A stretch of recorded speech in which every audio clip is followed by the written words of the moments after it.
Straight ahead on CCX News, a construction story that involves more than just orange cones. This one involves saving lives. Plus, you can save a lot of gallons of water, which equates to dollars. In some cities, it pays to be a water saver. But first, we heard boom, boom, boom, boom, at least 6 shots. An officer-involved shooting in Crystal. CCX News starts right now. Hello, everyone, and thanks for joining us. One man is in the hospital after an officer-involved shooting in Crystal. The incident happened early this morning at Bassett Creek Park. Reporter Sonia Goins has been gathering details, and she joins us now. Sonia? Now, Mike and Alex, this is still an active investigation. If you can see behind me, the BCA is here. They're heading up the investigation, but there are other agencies also helping out. Now, this all started this morning when someone from a nearby apartment complex called police saying they saw a man walking around the park with a gun. Bassett Creek Park is normally quiet this time of day.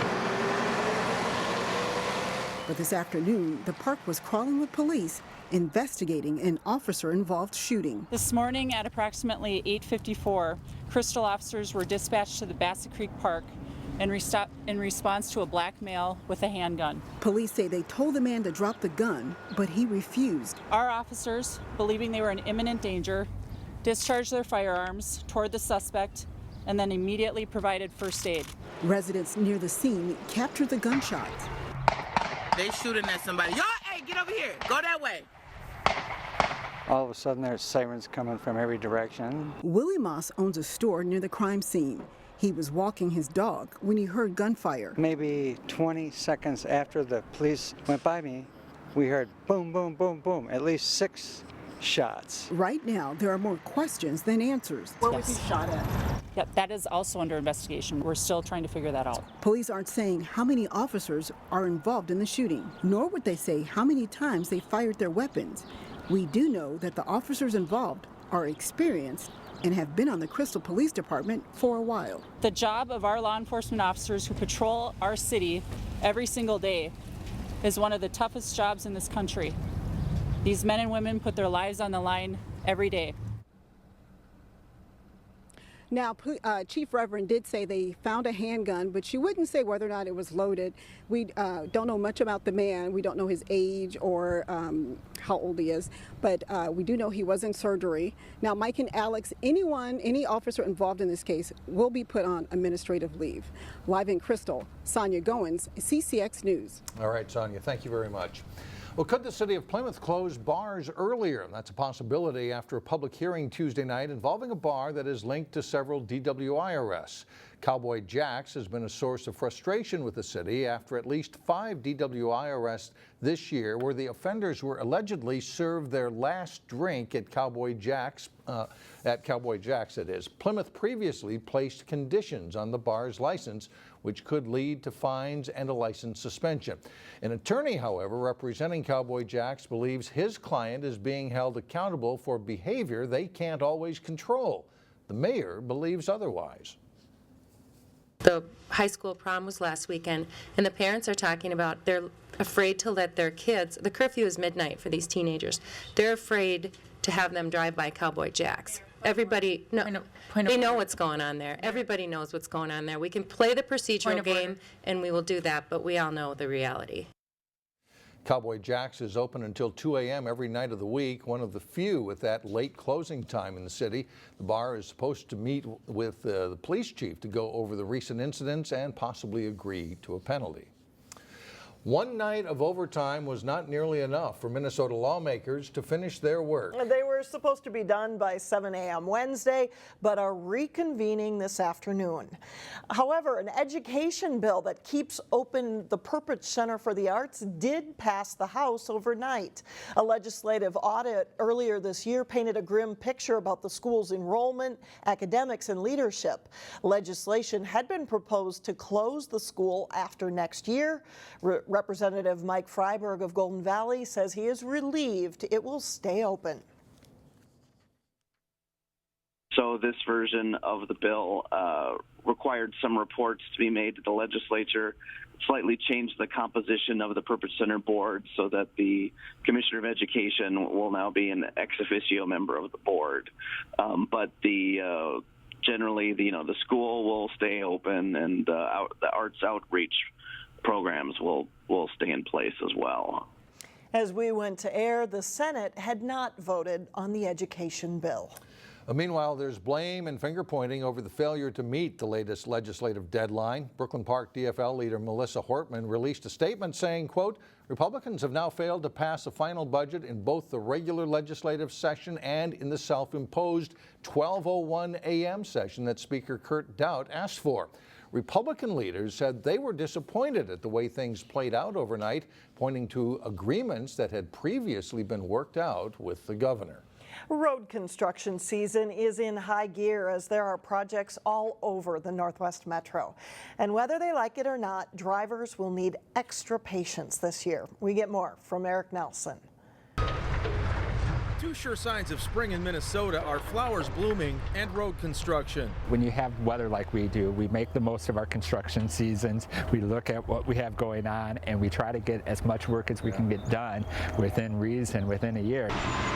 This season, gridlock is the new norm. Construction season is a really difficult time for people. You can't get there from here. Drivers are seeing orange as they battle barrels and dodge cones. We're doing about the same amount of construction that we've done in any typical year. MnDOT, Hennepin County, and Northwest Suburban City crews are everywhere. From County Road 81 in Brooklyn Park, that's what tears up the roads as water gets into the cracks, to Northwest Boulevard in Plymouth, they are busy improving the highways and the byways. We hope people can focus on the benefits that we're making, the improvements we're making to the roadway. All right, we get it. When you're out on the highway and see a sign like this, you don't like it. It means possible delays. But when you get into a cone zone, it's crucial you slow down. These areas are danger zones for road crews, especially those in the trenches. I got hit in the elbow here about 2 weeks ago. Vehicles often speed by, putting cone zone workers at risk. You get up in the morning, you just hope that your whole crew makes it back home that evening.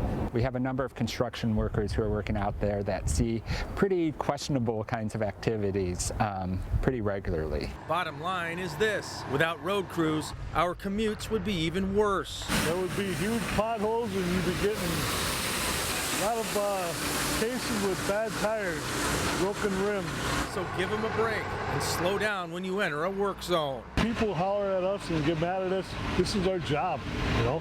Trying to make the roads nicer for them, but they get inconvenience. That's the worst part. I'm Eric Nelson, CCX News. Since 2012, Hennepin County has spent approximately $65 to $70 million a year on road construction projects. Still ahead on CCX News, tips to help your water bill this summer, and that includes some incentives that you might not be aware of. Plus, Maple Grove keeps the scoreboard operator busy in the softball playoffs. But first, temperatures climb and the sunshine returns on Thursday.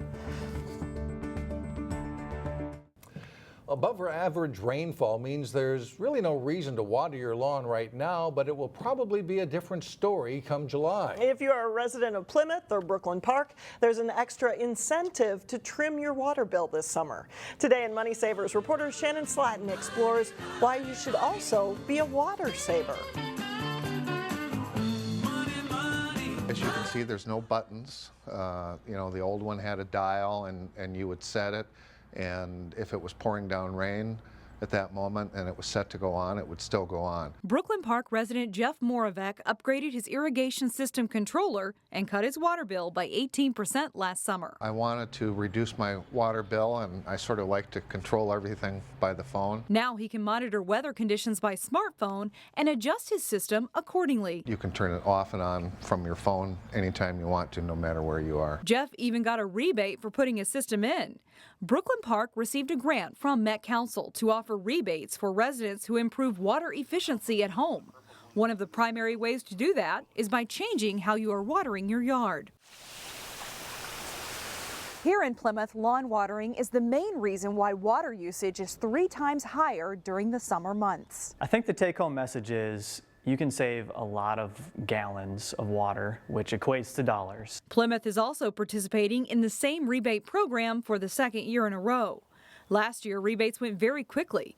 Residents can receive as much as $200 for having an irrigation controller installed. This whole program is intended to save water during the summer, and that's why we're really trying to incentivize the irrigation controllers. Any Plymouth property owners who are on municipal water can receive a rebate. All details are on the website. To date, we've had over $29,000 worth of grants funded, and that's equating to around 6.5 million gallons saved annually so far, which is incredible. For Money Savers, Shannon Slatton, CCX News.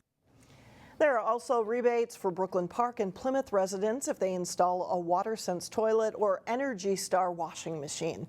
All rebates are due by the end of June. Still ahead, new plantings for a better environment. But first, a spot in the state tournament is up for grabs as Wayzata and Armstrong battle in tennis. John Jacobson has the highlights next in sports.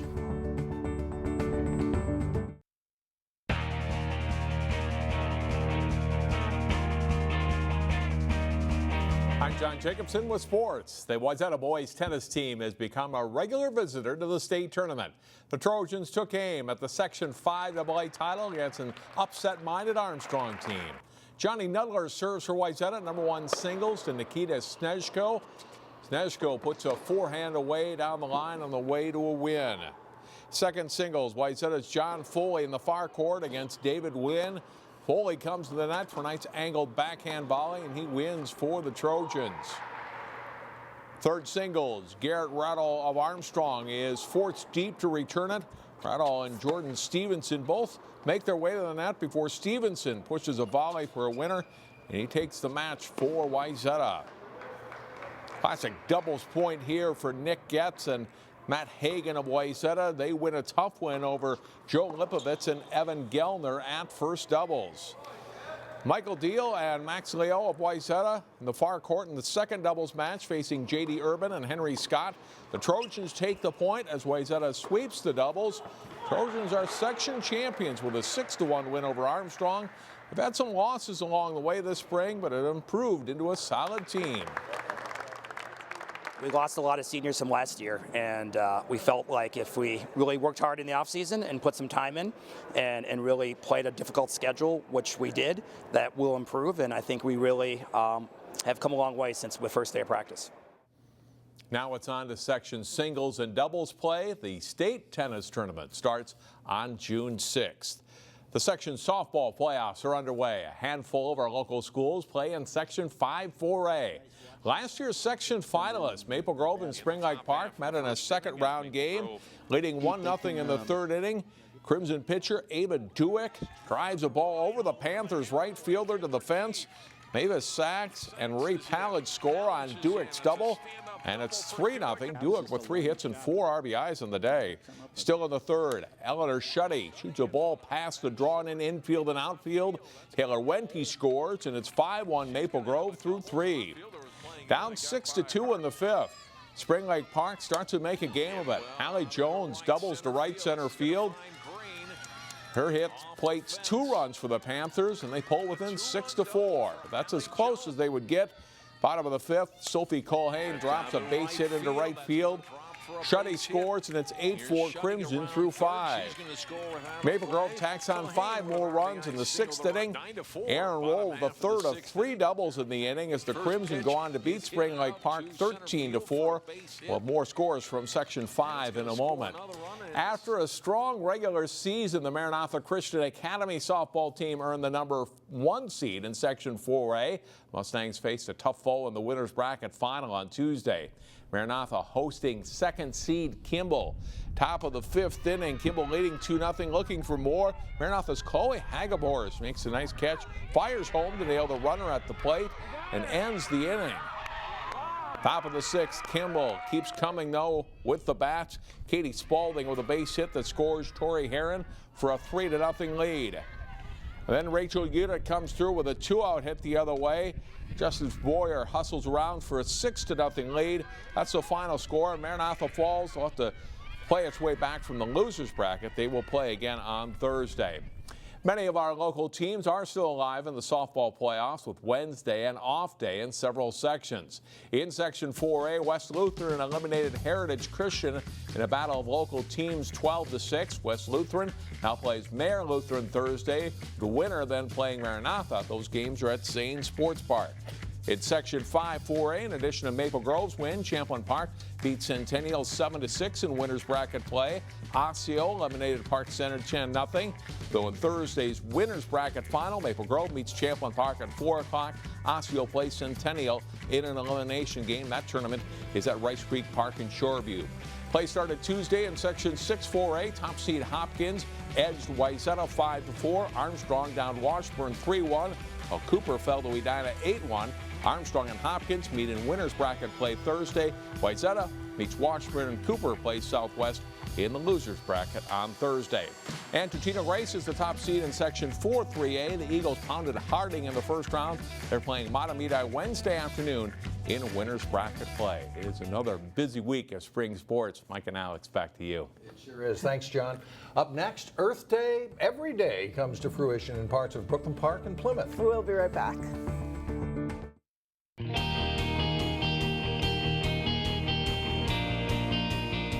Volunteers with a Plymouth company are doing what they can to keep the waterways clean. 13 workers at the Eaton Corporation spent Wednesday morning planting native plants to protect the shoreline of Medicine Lake. This is the third year working with the City of Plymouth on the shoreline restoration project. Our company encourages us to go out and work in our communities that we work and live in and participate in volunteer activities, and they give us time to do that, which is really great. They expected to plant about 1,800 plants over the course of about 4 hours. Trees being planted at a Brooklyn Park middle school will help remind students they can make a difference one tree at a time. Yeah, when we come back during college to see how big they're getting or how big they've gotten and to see the difference, the change that we have made. 7th graders at Brooklyn Middle STEAM School planted 40 trees of 10 different varieties outside their school. It's an outdoor classroom that will grow into an urban forest thanks to a partnership with the Tree Trust organization.